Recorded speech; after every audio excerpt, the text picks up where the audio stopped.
નમસ્કાર દર્શક મિત્રો, ગુજ્જુ દર્શનમાં આપનું સ્વાગત છે। વડોદરા શહેરના મચ્છીપીટ જે વિસ્તારના જે લોકો છે તેઓ દ્વારા મચ્છીપીટ પ્રીમિયર લીગ સિઝન 1 નું આયોજન કરવામાં આવ્યું છે। વડોદરા શહેર નજીક આવેલા દેણા ગામ ખાતેના સારા ક્રિકેટ ગ્રાઉન્ડ ખાતે આ ટુર્નામેન્ટનું આયોજન કરવામાં આવ્યું છે। આજે તમામ જે લોકો છે તેના આયોજક છે Van Baron warriors, Siddiqui strikers, Annu fighters, battle of Batla, Loksatta lions, Millat times, dream warriors, Wahid challengers, એટલે કે ટોટલ 8 જેટલી ટીમો છે તેનો સમાવેશ કરવામાં આવ્યો છે। સૌપ્રથમ વખત મચ્છીપીટ પ્રીમિયર લીગનું આયોજન કરવામાં આવ્યું છે અને મચ્છીપીટ કાગડીવાળા યંગ સર્કલ ના જે લોકો છે તેઓ દ્વારા આયોજન કરવામાં આવ્યું છે। આ એમપીએલ સિઝન 1 નો ઉદ્દેશ્ય એ છે કે વડોદરા શહેરના ખાસ કરીને મચ્છીપીટના જે યુવાનો છે તેઓને એક પ્લેટફોર્મ પૂરું પાડવાના હેતુસર મચ્છીપીટ પ્રીમિયર લીગનું સૌપ્રથમ વખત આ આયોજન કરવામાં આવ્યું છે। માટે જે વિસ્તારના જે લોકો છે મચ્છીપીટ વિસ્તારના જે સિદ્દીકી સાહેબ છે, અફસર બાબા, ઝહીર શેખ, શોએબ શેખ, સમીર ખાન, અતિક શેખ, અસદ ખાન તથા મચ્છીપીટ સર્કલના જે યુવાનો છે તેઓ દ્વારા આયોજન કરવામાં આવ્યું છે। આપણી સાથે જે આયોજક છે તેઓ સાથે વાત કરીશું। જી, શું કહેશો? સૌપ્રથમ વખત આપના દ્વારા આયોજન કરવામાં આવ્યું છે, આયોજન કરવાનો ઉદ્દેશ્ય શું છે? કેટલી ટીમોએ ભાગ લીધો છે? અમારા જે એમપીએલ મચ્છીપીટ પ્રીમિયર લીગ છે 2026 એમાં 8 ટીમોએ ભાગ લીધો છે અને આ બધા 8 ટીમો જે છે અમે ઓક્શન મુજબ લીધું છે અને બધી જ ટીમોમાં બેલેન્સિંગ ટીમ લેવાનું અમે નક્કી કર્યું છે અને એના પાછળનો ઉદ્દેશ કે અમારો હેતુ એક જ છે કે બધા સાથે હળી મળીને એક ક્રિકેટનું શું કહેવાય છે કે માહોલ ક્રિએટ થાય, શિસ્તબદ્ધ રીતે મનોરંજન થાય અને યુવા પેઢીને એક મનોરંજનની સાથે સાથે એક ખૂબસૂરત પ્લેટફોર્મનું એમને એ મળે અને એના ઉપર અમે જે મારા જે શું કહેવાય છે મહોલ્લાના જે લોકો છે એ એમને પ્રોત્સાહિત કરવા માટે બી બધા તૈયાર છે। કેટલી વાર સૌપ્રથમવાર આયોજન કરવામાં? Yes, first time. કઈ ટીમો છે? 8 ટીમો છે અમારી। અચ્છા, બધી મચ્છીપીટ વિસ્તારની? બધી મચ્છીપીટ વિસ્તારની છે, બધા છોકરાઓ બી મચ્છીપીટના જ છે અને કાગડીવાળામાં છે। ટોટલ કેટલા છોકરાઓ છે? ટોટલ 104। અચ્છા, એટલે તમે ઓક્શન કર્યું? યા। અચ્છા, સિદ્દીકી સાહેબ જે છે, હવે બીજા જે લોકો છે તેઓ સાથે અનવરભાઈ, શું કહેશો અનવરભાઈ? એક સામાજિક કાર્યકર પણ છે ને મચ્છીપીટ વિસ્તારના રહેવાસી છે। શું કહેશો? સુંદર પ્રકારનું આયોજન, એક યુવાનોને એક પ્લેટફોર્મ પૂરું પડી રહે તે માટે આયોજન કરવામાં આવ્યું છે દેણા ગામ સ્થિત ક્રિકેટ ટુર્નામેન્ટ। કેટલીક ટીમોએ ભાગ લીધો છે અને શું કહેશો? ખરેખર આ એક અદ્ભુત કાર્યક્રમ છે। આજે સવારથી જે લોકો આવ્યા છે, સવારથી જ બધા આજે ક્રિકેટ પ્રેમીઓ આવ્યા છે અને હજુ સુધી ઘરે નથી ગયા છે અને આ ક્રિકેટનો આનંદ લઈ રહ્યા છે। અને આ વડોદરામાં અમારા રાવપુરા મચ્છીપીટની પહેલી ક્રિકેટ ટુર્નામેન્ટ છે જે ઓક્શન કરીને 8 ટીમ બનાવો। જો કે આમ તો 8 થી 15-20 ટીમ થઈ જાય એવા લોકો બહાર રહી ગયા છે। અત્યારે અમારી ફર્સ્ટ ટ્રાયલ છે એમપીએલની કે પહેલી વાર અમે આયોજન કર્યું છે। એમાં જે અમને મોહલ્લાના તમામ લોકોનો જે સાથ સહકાર મળ્યો છે એ બદલ અમે બહુ ખુશી અનુભવીએ છીએ અને આગામી રમજાન ઈદ પછી બી અમારો ઉત્સાહ એવો છે કે ફરીથી એકવાર એવી ટુર્નામેન્ટ જે લોકો રહી ગયા છે, જે લોકો રમી નથી શક્યા, એના માટેનું બી એક આયોજન અમારા આયોજકો ચિંતા કરી રહ્યા છે કે ભાઈ જે લોકો રહી ગયા છે એના માટે બીજી બી એક આવી ટુર્નામેન્ટનું આયોજન કરીશું। અને અમે બધાના આભારી બી છીએ, જે લોકો અહીંયા આવ્યા છે એમના બી આભારી છીએ, જે લોકોએ સ્પોન્સર કર્યા છે એમના આભારી છે, જે લોકો પ્લેયર રમી રહ્યા છે એમના આભારી છીએ અને આપ સૌના બી આભારી છીએ કે આપ અમારે ત્યાં આવું કવરેજ કરવા માટે આવી રહ્યા છે। અને આ મેચની શરૂઆત જ અમે રાષ્ટ્રગાનથી શરૂ કરી છે। તમામ ટીમના પ્લેયરો હાજર હતા અને શરૂઆતમાં અમારા ઓર્ગેનાઇઝર તરફથી કે ભાઈ રાષ્ટ્રગાનથી આ ટુર્નામેન્ટનું આગાજ કરવાનું હતું અને તે રાષ્ટ્રગાનથી અમે ટુર્નામેન્ટનું આયોજન કર્યું। સતત સવારથી રોકાયા વગર વિધાઉટ લંચ આ ટુર્નામેન્ટ ચાલુ રહ્યું છે। કેટલી મેચો રમાઈ? અત્યાર સુધીમાં 8 મેચો રમાઈ ચૂકી છે।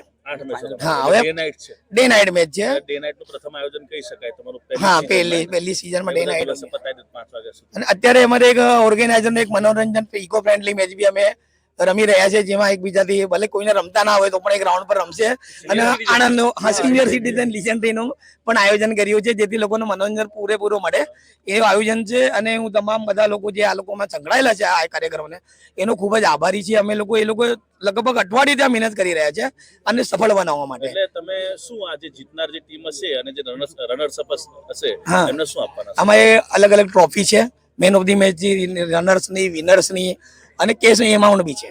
અચ્છા, અલગ અલગ લોકોએ સ્પોન્સર કર્યા છે। આપ એક સામાજિક કાર્યકર છો એટલે આપને એક સવાલ તો પૂછવો લાજમી છે, કારણ કે તમારા તરફથી જ કદાચ યોગ્ય પ્રત્યુત્તર મળી શકે, કારણ કે સામાજિક કાર્યકર છો અને તમે મીડિયાની અંદર પ્રતિક્રિયા પણ ઘણી આપતા હો છો।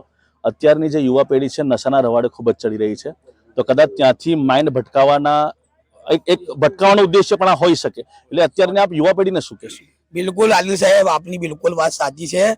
અત્યારે જે અમારો યંગ જે યુવા પેઢી છે એ નશા અને બીજા અન્ય જે ખોટા ધંધામાં ભૂલથી આવી ગયા છે.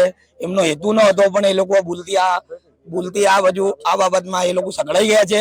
એને લઈને અમારા મોહલ્લાના તમામ લોકો બહુ ચિંતાતુર છે. અમે બી અમારા મોહલ્લાને લઈને આ બાબતને લઈને ખૂબ જ ગંભીર છીએ અને આ લઈને અમે આ પ્રયાસ કરીશું કે આવી કોઈ ઘટના કે આવા લોકો જેમાં નશામાં સંડોવાયેલા જે લોકો છે એમને અમે કન્વિન્સ કરીને એમને પાછા અમારી તરફ અમારા રસ્તા પર લાવીશું અને એમને કન્વિન્સ કરવા માટેની બી આ એક પ્લેટફોર્મ ઊભું કરવાનું અમારું પ્લાનિંગ છે. આ મેચના થકી જ એવું પ્લાનિંગ છે. મોહલ્લાની અંદર સારા કામો થાય ટૂંકમાં. આપ શું કહેશો આરીફભાઈ? સુંદર પ્રકારનું મચ્છીપીટના વિસ્તારના જે લોકો જેવી રીતે જે મચ્છીપીટના જે ઓર્ગેનાઇઝર છે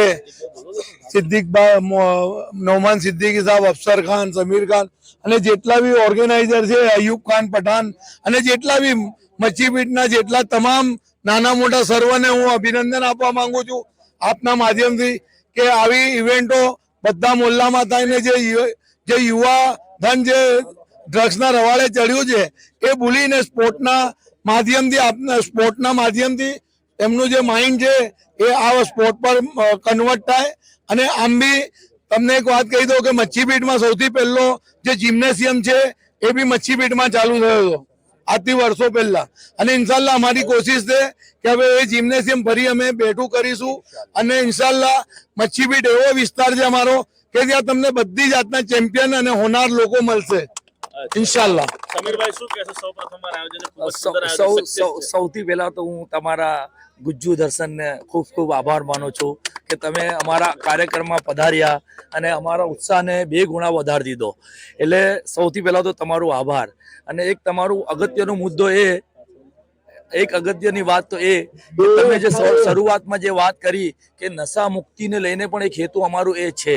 કેમ કે નશામાં આજની જે જનરેશનો સકળાઈ રહી છે એમને એમાંથી બહાર કાઢવા માટે આપણે આ રીતની સ્પોર્ટ એક્ટિવિટી ઊભી કરવી પડે. જો આવું જિમ્નેશિયમ અને જીમ અને ક્રિકેટ, સ્પોર્ટ, ફૂટબોલ આવા ગેમ પ્રસિદ્ધ થશે અને બજારમાં આવશે તો લોકો નાનપણથી જે વસ્તુમાં સકળાયેલા રહેશે તો એમનું માઇન્ડ ડાયવર્ટ રહેશે અને છોકરાઓ સ્પોર્ટ તરફ આગળ આવશે. એટલે સૌથી મેઇન હેતુ તો અમારું એ જ છે કે નશાથી લોકોને દૂર રાખવા. અને આવા કામોથી છોકરાઓ, જવાન, આપણી પેઢીઓ દૂર રહેશે તો બીજા આવતી જનરેશનને એમનાથી બલ મળશે.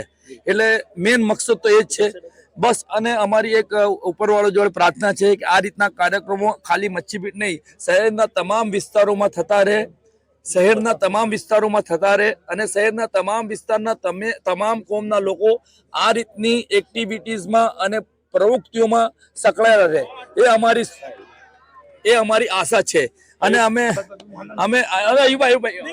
આપ જોઈ શકો છો કે અહીંયા મોટી સંખ્યામાં જે લોકો જે છે તે એકત્ર. શું કહેશો તમે? બસ આ રીતની એક્ટિવિટીઓ તમામ સમાજને લઈને તમામ જાતિના બધા લોકો કરતા રહે તો આપણું શહેર, આપણું વાતાવરણ સ્વચ્છ અને સાધારણ બને. ये युवाओं को सीधा सीधा मैसेज दिया गया है फिटनेस के लेकर, और जो ऑर्गेनाइजर्स है उन्होंने बहुत अच्छे से ये टूर्नामेंट को ऑर्गेनाइज किया. इसके लिए आप सब ऑर्गेनाइजर्स का बहुत बहुत आभार. બરાબર. આ જો બધા લોકો ટી શર્ટમાં અને ટ્રેકમાં છે એટલે ઓળખાતા નથી કે વિસ્તારના કોણ આગેવાન છે, એટલે કદાચ કોઈ ઇન્ટરવ્યુ ના લેવાયું હોય એટલા માટે માફી માંગીએ છીએ. આપણી સાથે જે આયોજન જે કરવામાં આવ્યું છે જેમાં ક્રિકેટ રમવામાં સહભાગી બન્યા છે તે ભાઈ સાથે વાત કરી. શું કહેશો આજે આયોજન કરવામાં? આજે જે આયોજન કરવાનો મકસદ આ જ છે અમારું કે અમે બધાને ભેગા કરીને મોહબ્બત થાય બધાના અંદર ને એના માટે અમે મેચનું આયોજિત કર્યું છે. બરાબર. જે આજની જે યુવા પેઢી છે તે ખાસ કરીને નશાના જે રવાડે જે છે તે નશાના રવાડે ચડતી આજે આપ ટ્રોફી જોઈ રહ્યા છો. તે ટ્રોફી જે જીતનાર જે ટીમ હશે, વિનર જે ટીમ છે તેને, અને ત્યારબાદ સેકન્ડ નંબર પર રનર્સ અપ ને, પછી મેન ઓફ ધ સિરીઝ ને. મેન ઓફ ધ સિરીઝ એટલે એક જ દિવસની મેચ છે, સવારથી સાંજ સુધીની. એટલે જેણે સારું પ્રદર્શન કર્યું હશે તેને આ ટ્રોફી આપવામાં આવશે. અને ત્યારબાદ બેસ્ટ બેટ્સમેન અને પછી final man of the match અને બેસ્ટ બોલર, એટલે તમામ જે પ્લેયરો જેઓએ આ ટુર્નામેન્ટમાં સારું પ્રદર્શન કર્યું હશે તેઓને આ ટ્રોફી આપવામાં આવશે. અને જે જીતનાર જે ટીમ છે તે જીતનાર ટીમને અને જે રનર્સઅપ જે ટીમ હશે તેઓને જે રોકડ રકમ આપવામાં આવશે. અને સાથે સાથે તેની સાથે જે છે આપણે રોકડ રકમની સાથે ટ્રોફી પણ આપવામાં આવશે. આ વિસ્તારના અગ્રણીઓ છે, મચ્છીબીડ વિસ્તારના આ અગ્રણીઓ છે અને તેઓ દ્વારા આ સુંદર પ્રકારની ક્રિકેટ ટુર્નામેન્ટનું જે આયોજન છે તે આયોજન કરવામાં આવ્યું છે. 8 જેટલી ટીમોએ આમાં ભાગ લીધો છે. સૌ પ્રથમ વખત આયોજન કરવામાં આવ્યું છે. ટીમોની વાત કરીએ, Van Baron warriors, Siddiq strikers, Annu fighters, battle of Batla, Loksatta lions, Millat times, dream warriors, Wahid challengers, એટલે કુલ 8 ટીમોએ ભાગ લીધો છે અને કુલ 8 જેટલી મેચો રમાઈ છે અને એક દિવસ માટેનું આયોજન કરવામાં આવ્યું છે. અને આ જે આયોજન જે છે તે વડોદરા શહેરના દેણા વિસ્તારમાં, એટલે વડોદરા શહેર નજીક આવેલું આ દેણા ગામ છે, તે દેણા ગામ ખાતેના સારા ક્રિકેટ ગ્રાઉન્ડ જે આવેલું છે ત્યાં આયોજન જે છે તે આયોજન કરવામાં આવ્યું છે. અને આ પ્રકારના જે સુંદર પ્રકારના જે આયોજનો કરવામાં આવતા હોય છે, ખાસ કરીને અત્યારની જે યુવા પેઢી જે છે તે યુવા પેઢી જે નશાના રવાડે જે ચડી રહી હોય ત્યાંથી તેઓનું જે માઇન્ડ ડાયવર્ટ કરવા માટે અને પરસ્પર એકબીજાની વચ્ચે ગાઢ મિત્રતા કેળવવાના હેતુસર આ આયોજનો કરવામાં આવતા હોય છે. આ મચ્છીપીટ વિસ્તારની આ ટીમો છે, 104 જેટલા જે યુવાનો જે છે વિસ્તારના, તેઓને અંદર આવરી લેવામાં આવ્યા છે અને જે પણ ઓક્શન કરવામાં આવ્યું હતું, હવે ઓક્શન વાળી સિસ્ટમ નીકળી છે કે ઓક્શનની અંદર જે સિલેક્ટ થાય, જે પસંદગી પામે, તેને મેચ રમાડવામાં આવતી હોય છે. એટલે 104 જેટલા જે યુવાનો છે તેઓને અહીંયા જે મચ્છીબીડ પ્રીમિયર લીગ જેની સિઝન 1 નું જે આયોજન કરવામાં આવ્યું હતું તેમાં તેનો સમાવેશ કરવામાં આવ્યો છે. કેમેરામેન સલીમ ગોલાવાલા સાથે હું આદિલ પટેલ, ગુજ્જુ દર્શન, વડોદરા.